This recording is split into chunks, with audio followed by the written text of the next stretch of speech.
Oh. Thanks so much for joining me. It was mentioned the spot-on panel has been a regular feature here at the conference, as veterans of the conference know. You might also know it comes with strings attached, because I'm always told by the organizers this is supposed to be the fun panel. It's supposed to be more lighthearted. I mean, of course, all the panels are hilarious, but no pressure here. So. Just to build up expectations, I will let you in on a secret. Apparently in the past years we haven't lived up to expectations, because this time I was reminded that it's supposed to be fun and optimistic. So we are supposed to focus on the opportunities of cybersecurity. So we are widely determined here to be wildly optimistic, to see every threat as an opportunity, of course, during the panel. And it's going to be easy, because I have here on the panel not just wildly qualified, but also wildly cheerful people, I suppose. Mary, who is with IBM, who is a general manager of IBM Security, the largest enterprise security company in the world, period. No further introduction needed. Sandra, who is not just executive vice president of Mandiant in DC, but also pursuing a PhD at Johns Hopkins currently. It's not for a lack of degrees, because she already holds an MBA from MIT and also master's degrees in cyber policy, international affairs, science and technology, intelligence, and military operational art and science. Did I forget one? No. That's all. Yeah. That's all you have. Then we have, of course, here Markus, Markus, who is the group CIO at OHB in Bremen, one of the leading German space companies. And we have Christopher right here, who has not just 5 granted software patents, but also multiple pending. So there's more to come. I'm looking forward to the discussion. I would like to start with you, Mary, in the spirit of our more optimistic outlook. It is often said that people are the most vulnerable gateway for attackers. So how do you build in a huge organization like IBM, how do you build a more constructive culture? I mean, how do you make sure that people are not just the problem when it comes to cybersecurity, but also part of the solution? Yeah, so thank you for having me here. It's a pleasure. So yeah, I believe people can be the weakest link. And so we take the opportunity to educate our people. You've just got to create awareness. Got to create awareness of, the level of activity that's needed, the level of understanding of digital education, digital literacy, but also understand that involving your people from the receptionist to the boardroom can be the source of exploiting a vulnerability in your system. So everybody plays a part, and everybody needs to understand the part they play. So it's all about education. It's all about testing that your education is effective, and just also exercising the muscle memory in trials and tests and so on, just like you would a fire alarm. So everybody can be the weakest link, but everybody can be part of the solution. How do you make sure that people are rather part of the solution than the weakest link?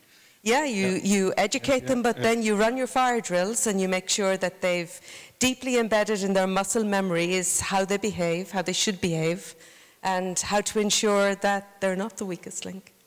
Sandra, with your huge experience both in the public and private sector, how do you make sure that people are or how do you identify drivers of trust in organizations?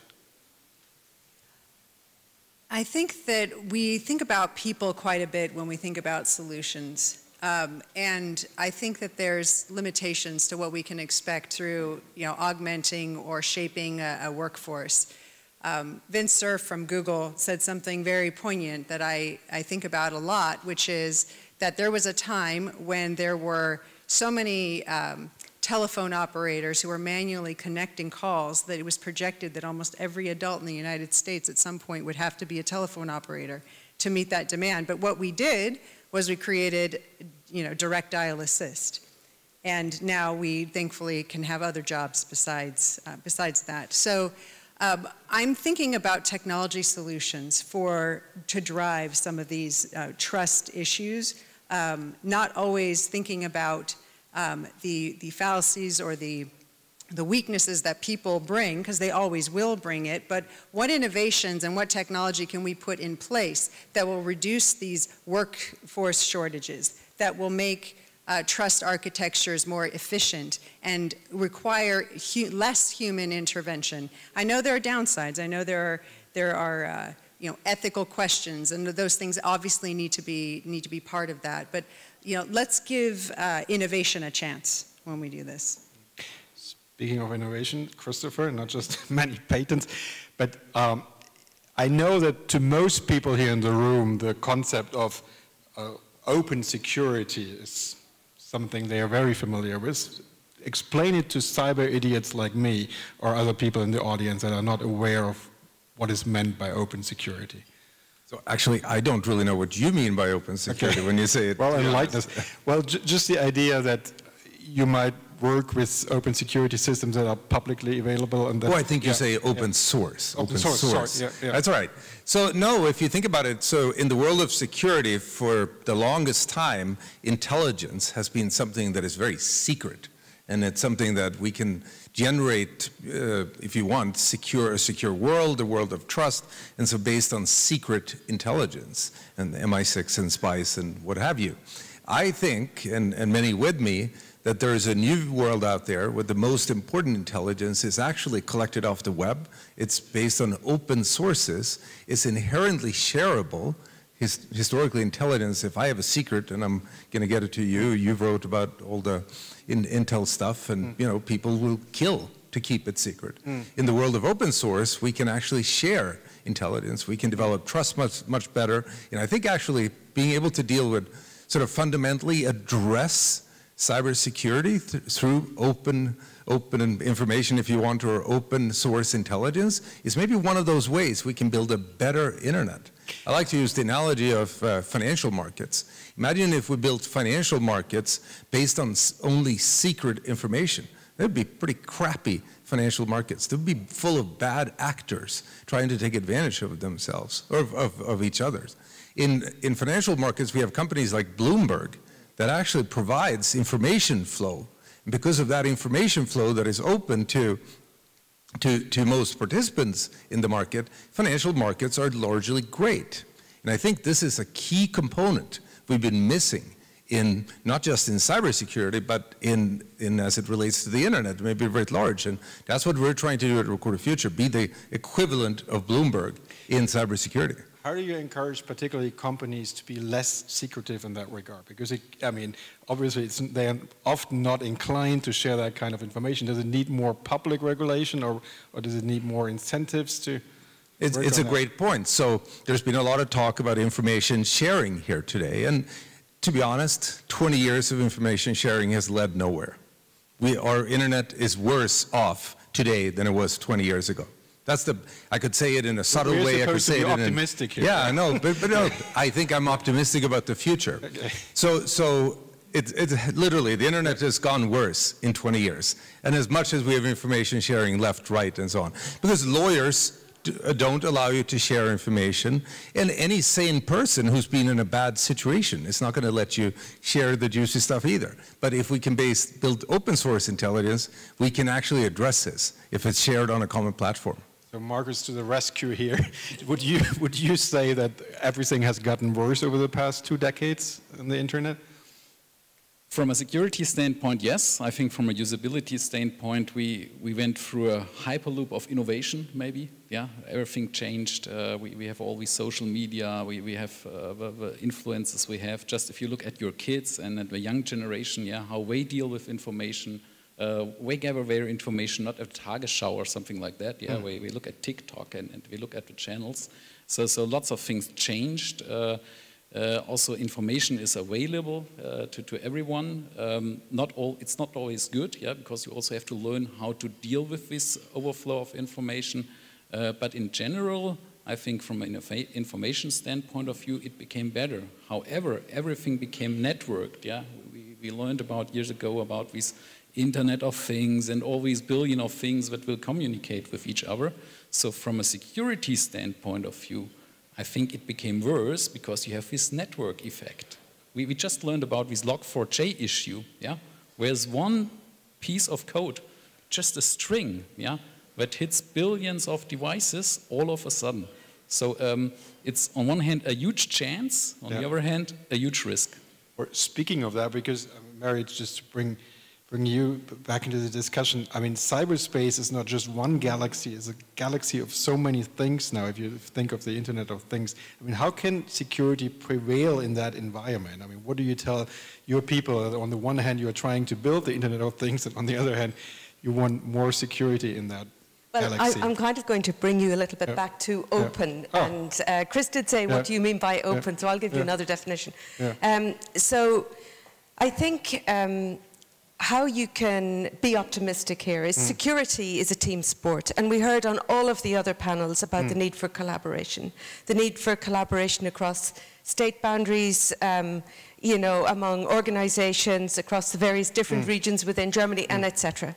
And, you know, while you can put frameworks in place and legislation in place and have all kinds of aspirations to make collaboration effective, you also can rely on technology too. And there has been significant progression in the generation of open standards and technology based on open standards to make it actually possible for security intelligence, security insights, security information to be shared so that we can collectively, whether we're partners, whether we're competitors, you know, whoever we are, we can actually choose to share and improve our hand and improve the cyber situation. Look, Christopher, there is hope.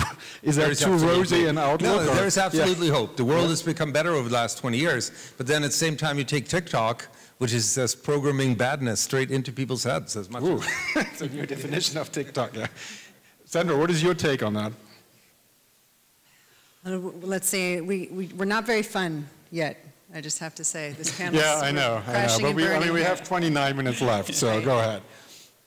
So the take on specifically which part of what was your focus on the question? Well, the idea primarily if things had gotten really worse over the past 2 decades, and on the other hand, if cooperation is more likely or more possible now.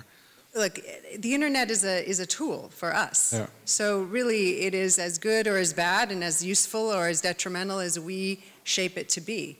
And I think that puts the problem and the solution in our hands. And you know, for my organization, what we have done is we run, you know, in my group is the world's largest commercial intelligence organization focused on cyber that's not connected to a government. And through that, what we have found was that we can open the aperture of the government view and do some of that sharing of intelligence to better decision making. The optimistic part of this is that I can tell you that in the cybersecurity industry, even our competitors are our partners when things get rough. And when things get serious, my first calls sometimes are to my competitors, do you see this? Because you need to let your customers know this is serious. So you would say the sharing of threat intelligence has really improved over the years? I can give you a perfect example. After the Soleimani killing, we saw password spraying all throughout Europe and the United States to critical infrastructure. And I called one of my competitors who I knew had some presence in the space. I told him what we're seeing, not customer data, not, you know, but threat data, threat information. They said they were saying the same thing, and then we could work together to protect everybody, a global security community. It does exist. And shared values across is what we've been talking about through this. It exists in the global security community. I've felt it, I've seen it. It's organizations, countries, governments who share a vision for humanity that is not just democracy, because we've seen that some democracies are illiberal democracies. Let's call it not the right kind of democracy, but ones in more, so Kantian tradition of individual liberties and representative government and that type of democracy. So, you know, we are working together in the cybersecurity community, even competitors. I've lived it, I know in your organization as well. So there's room for hope. So Markus, I know you have European roots as well, but you're the European one here on the panel because you are literally based in Europe. I mean, for many years, people said here in Europe, well, it can be a USP for us or for our companies if we have a higher security standard, and it is good for business ultimately. I mean, is that still true, or have you seen any of that hope fulfilled over the years? Well, I think, first of all, we should not mix up data privacy and cybersecurity. I think the European paradigm is always, okay, we keep the data privacy high, sell this as a USP, and I think the idea is good, yeah? However, how it is implemented is bad, yeah? If you open a website of any kind, you just click away a privacy note, and you're not even taking with you what is in there, yeah? So you do not know what you do, or you know what you accept if you click away these things. So how it is realized is quite difficult. The idea is good, and I think it will be a USP because people, we want to have their privacy. And we can see that all over the world. And it's also, I think, a political dimension. Yeah? Can we guarantee privacy in democratic countries? Yeah? And we can see in China, now in Russia, the people, they do not have this freedom. And maybe by manipulation, we're not suffering by that, but I think from a democratic point of view, this is a USP. And I think also if you look to the US, we have similar movements, yeah? Not to that extent, not so extreme, yeah? We learned already that the Europeans, that they are very good in regulating, and probably sometimes we are also over-regulating, yeah? But so the truth is as always in the middle, yeah? And I hope that we learn from what we did and that we can also adjust that. Yeah. You spoke initially about educating people in your organization. I mean, you know, and it was mentioned in the previous panel as well, you have a huge skills gap often, I mean, particularly among younger and older employees and also people in the public and the private sector. I mean, what tools can you use to close that skills gap? I mean, can artificial intelligence be a tool that is already being used? Absolutely. Artificial intelligence is being used dramatically. We use it throughout our entire portfolio of products and services, and all of our competitors and partners use artificial intelligence. Because if you consider how much cybersecurity data needs to be processed in order to find the needle in the haystack, that is the important piece that you need to respond to. If you consider the volume of that data, humans simply cannot deal with it. So you do need, you know, compute power, and you need assistance to the human in order to be able to process that level of data. And in order to do the right level of analytics, to be able to, you know, separate the wheat from the chaff, you know, essentially. So artificial intelligence is being used, and automation is being used, because you've got to automate the you know, the low level of activity that needs to be progressed, so that the short supply security and analytics or analysis can actually face and deal with, you know, the high value work that needs to be done. So absolutely artificial intelligence, but it needs to be transparent, and it needs to be ethical, and it needs to be curated, it needs to be watched, and significant automation, I believe, are significant answers to the shortage in... Christopher, you were nodding heavily, so I suppose you agree. Yeah? I'll be equally optimistic here, actually, no, for once. Finally, you got the left. No, so absolutely. Yeah. So intelligence, for example, historically, has been a very manual effort. And so, but I'm not an analyst by background, I'm a computer scientist. When we attacked that problem, we said, look, let's think about this as a data problem. And then we could do what Mary said and sort of attack intelligence. And you think about Mark Andreessen's story from 10 years ago where he said, software is eating the universe, eating the world, and so software can eat intelligence as well. And so that's the sort of the way that we've gone at that. Then secondly, on the point on sort of, I think when it comes to hiring and bringing on people and so on, and people especially in cybersecurity, it's so hard to find people and da-da-da. But it's because they don't want to go at this in the real way, where you sort of go hire people from, you know, basically off the street, kids in school, and try to educate them from bottoms up. And of course, if you're trying to hire the guy with 25 years experience and they sort of go round and round in some, I don't know what it is, they apply terrible strategies to a problem that doesn't work out for them, and then they sit and whine about it. You can hire people for out of school, and you can educate, and we can do that, and if we can do it, then many people can do it. We need to talk Two about optimistic points. I know, we need to talk about a few issues, though, that are neither funny nor particularly optimistic. There were warnings a few weeks ago about malware that was already addressed on other panels, about Pipe Dream. That sounds like a plot from a James Bond movie, but it seems to be very real. Sandra, how concerned are you about such new developments? Malware that we call InController is something that we have done a very deep dive on, and the disconcerting part about it, and you're right, this part's not the good news, not the optimistic news, is that it attacks safety systems of industrial control systems. It reminds me of 2017's Triton malware, which accidentally, possibly, shut down an oil and gas facility in such a reckless way, and thereby endangering the lives of people. So should we be worried? We should definitely be worried that there's a capability, probably Russian, although we haven't done the attribution completely on that yet. But I would say that we've seen capability, we've seen intent, we have seen the GRU deploy recklessly sort of wormable exploits around the world. So in this way, I think we need to be thinking that you know, a friend of mine has said that it is not a technology problem, but a Russia, North Korea, and China problem, Dmitry Alperovich. So I agree with him in that we will not solve this on the defense side. We're not going to solve it that way. We're going to need to go to root causes. We're going to need to talk to the builders of this, those who harbor, those who provide safe haven, those who use cyber tools recklessly have to be taken into account. We need to start being very proactive in those things. And now we're in an environment where we've probably waited too long because we are now in a crisis mode. And how are we going to start that diplomatic process, or at least carry out the diplomatic process? We're in the middle of dealing with you know, what I will call hand-to-hand combat in the cyber domain, tactical use of wipers against organizations and people in Ukraine, and we're watching it now. The scenario I worry about is these same actors doing a NotPetya event using wipers. Think about that for a second, what that would do to all of us.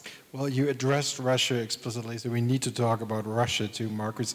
Are you so far underwhelmed by the Russian performance when it comes to cyber war? Because people were expecting more. Yeah, we had this already earlier. Yeah. Nobody knows what is already in our systems. Yeah, at least on the attack side, what we can observe regarding our own risk, we can also see that the attacks are going down, because it seems that the attackers are busy in another war room. Yeah. So this is for the moment a positive effect, but you should never feel safe. Yeah, we have to be prepared for next time, and we had it already earlier, talking about the 80% security. No one is able to ensure 100% security, whatever we do. So I think we also have to improve our capabilities to react. Yeah, and it's not even hack back. Yeah, we just have to be able to react. If our defense is not successful. And I think we are pretty weak in that area too, yeah, where we're focusing too much on defense, on identifying an attack, but now how do we react in terms of survivability, in terms of resilience? That's, I think, a big point, not only for critical infrastructure, but also for corporations, yeah, in order to safeguard their business.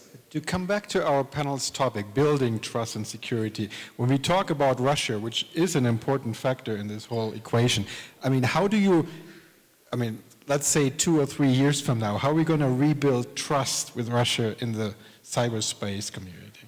I think, unfortunately, you're vastly optimistic if you think 2 or 3 years is decades. Yeah. This is decades to sort of be able, because it's true that I think Sandra was right on, we're not going to solve this by dealing with computers. You're going to have to see arrests in Russia of cyber criminals. They don't need to be extradited, but they need to be arrested, and their computers need to be taken away. Because not, you know, you will catch some of them in Spain. They seem to like to go to Spain, and then boom, we snatch them. And it's actually true, but we're not going to be able to do that en masse, and so we're going to have eventually we'll be able to do that. But unfortunately here, go a little bit negative. Now a whole bunch of Russian engineers are going to run out of jobs, and some small, very small portion, but maybe enough, set of people are going to lose their ability to make money, and they'll drift more into this. So no, unfortunately, that part is not very optimistic. So you would say it will take decades to rebuild that trust, or decades of trust have been destroyed now? I don't really know what the difference is, but it will take a long time. How about that? Sandra, just back to that briefly, because on an international level, there have been many efforts also to cooperate with, I mean, sometimes Russia has even been the driver on these issues. So you think that is over now entirely, or is there hope? I think that they have completely crushed any trust through their actions on several levels, not just the cyber domain. But let's be realistic for a second. We've been tracking Russian actors doing malicious activity, conducting reckless attacks for years. We know which organizations are doing it. They have missions. They come from the GRU, the SVR, the FSB. They have a mission, a standing mission to do these things. They did them before, they're doing them now, and they're going to do them into the future. Because that is their mission, that is their job, to conduct espionage, to create malware, to have, to carry these things out for their political ends. So therefore, just back to it, it's a political problem. And it's a hard political problem, and people a lot smarter than me are going to need to solve it, and probably our kids. But I think you would also agree that it's been pretty remarkable to see what's been going on in Ukraine. So, you know, speaking in extremely general terms, seeing how we've been able to help there and being, you know, I'll just say very vaguely, put things to work, and not just sort of what we've been able to do, but in collaboration with others in, you know, and here really talk about public-private sort of partnerships that have emerged in weeks and you know, maybe months by now, has been remarkable. And you know, now it's always hard with this sort of stuff to say what stopped what and what time and so on. But even in the short time frame, you know, observing that is cause for real optimism. Would you agree, coming from the private sector, that this is a new level now in this public-private partnership? Oh, definitely. Yeah. Absolutely, definitely. I mean, anything that can be done to help the Ukrainians has been done, whether that's from the private sector or the public sector, and every opportunity to collaborate and just remove any friction and any sand from their machine has been done and will be done, yes. You had strong opinions maybe on that too. What comes to my mind when it comes to trust, and I'm a practitioner, yeah, day-to-day IT business management, so it's not about the trust to Russia and so on. When I think about it's more about the trust in between public, private, and then also trust to American companies. Yeah? And this is a big issue. We also have a big audience from the government and sector here, from European governments. We are afraid of using American technologies, yeah? And this is just a matter of trust, yeah? The lack of trust, the lack of control. We have these discussions about sovereignty of European data. So we don't even trust each other. Yeah, maybe the Europeans trust the Europeans, but not even the Germans trust the French. Yeah, and I think here we have to develop maybe a community that builds trust amongst Western democracies. Yeah, that our platforms can be used by each other without having every time the discussion. Yeah? And this starts with a workers' council about their data not being processed by Americans. This ends up with government authorities about tax data and so on that might be processed in another country. And I think this is an issue if we want to be strong against these Eastern attackers. Yeah, first of all, we have to find ourselves, yeah, and build a stronger community in Western democracies. Okay, there's optimism there too. So we have 30 national security centers / certs on the same what we think about, because we think of ourselves as a transatlantic company. So we have 30 MCSCs around the world on our same platform. And having through that one data set that is shared, that people can share analytical techniques on. And I think that's pretty tremendous progress that would not have happened 10 years ago. But having this sort of is just, again, tremendous progress. And seeing this then being a channel to what's going on the, again, defensive side in Ukraine is pretty remarkable. So we're doing progress. We're doing progress. Missing note again, yeah. Two quick questions to Sandra and Mary before we open it up to the audience. One to you, Sarah.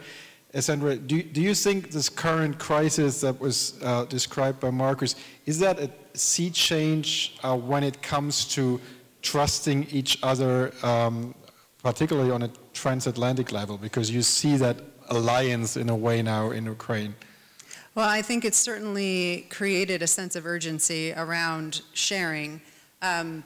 There's a bit of a hierarchy, though, in, Ukraine has a lot of new friends, right? And there's some older friends who've been helping there for over a decade, such as my company. Are you implying that Germany is a new friend? Right. So, I think that it is, there is cause for a new paradigm after this. I think that one thing that we know is that it would be great if we had a better way to sift through all the helpful things that all of Ukraine's, the government and partners there, all of the new and just a huge amount of information wanting to be passed. We don't really have a good mechanism to do that in order to then what are the functions and, of getting intelligence? You want to be able to detect blocked, prioritize and respond. And you want to do that as fast as possible, hopefully by automation. But when you can't, you need to use judgment.